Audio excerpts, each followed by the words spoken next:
मुंबई आणि उपनगरामध्ये आज विजेच्या कडकडाटासह पाऊस पडण्याची शक्यता आहे आणि आकाश ढगाळ राहणार आहे। वाऱ्यासह मध्यम ते जोरदार सरी बरसतील असा अंदाज हवामान खात्याने वर्तवलेला आहे। दुपारी 1:03 समुद्रामध्ये जवळपास 5 मीटर उंच लाट उसळेल, ती भरती असेल असं सांगितलं गेलेलं आहे। सखल भागामध्ये पाणी साचू नये म्हणून मुंबई महापालिकेची यंत्रणा सज्ज असल्याचं सुद्धा सांगितलं जातंय। आणखी तपशील आपण घेणार आहोत। प्रतिनिधी धनंजय दळवी आपल्याशी जोडले गेलेले आहेत त्यांच्याकडून। धनंजय, काय नेमक्या सूचना सामान्य नागरिकांना या सगळ्या हायटाईडच्या पार्श्वभूमीवर दिल्या गेल्यात?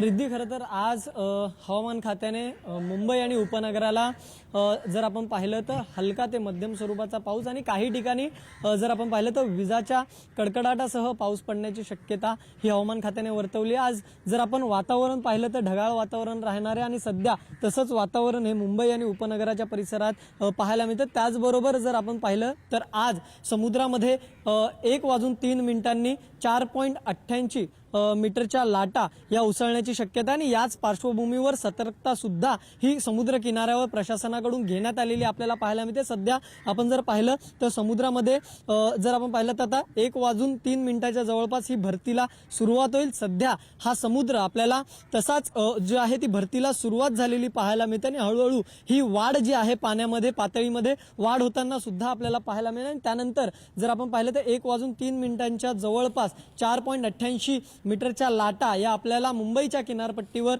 उसळताना पाहायला मिळणार। त्यामुळे प्रशासनाने समुद्र किनारी किंवा इतर ज्या समुद्राच्या जे किनार आहेत, चौपाटी आहेत, या परिसरामध्ये नागरिकांना सतर्क राहण्याचा ज्या सूचना आहेत त्या सुद्धा प्रशासनाकडून देण्यात आलेल्या आपल्याला पाहायला मिळतात। त्यामुळे या सगळ्याची जर आपण पाहिलं तर प्रशासनाने सुद्धा काळजी घेतलेली आहे आणि त्यामुळे मुंबईतले जे समुद्र किनारे आहेत मग त्यामध्ये गेट ऑफ इंडिया असेल, मरीन ड्राईव्ह सारखा परिसर असेल, गिरगाव चौपाटी, दादर चौपाटी या ठिकाणी प्रशासन सुद्धा सतर्क असलेलं आपल्याला पाहायला मिळते। त्यामुळे दुपारी 1:03 4.88 मीटरच्या लाटा या आपल्याला उसळताना पाहायला मिळतील आणि आज जे मुंबई आणि उपनगरातलं वातावरण आहे ते सुद्धा ढगाळ वातावरण आपल्याला पाहायला मिळेल। रिद्धी जी, धन्यवाद सगळ्या तपशिलांसाठी धनंजय।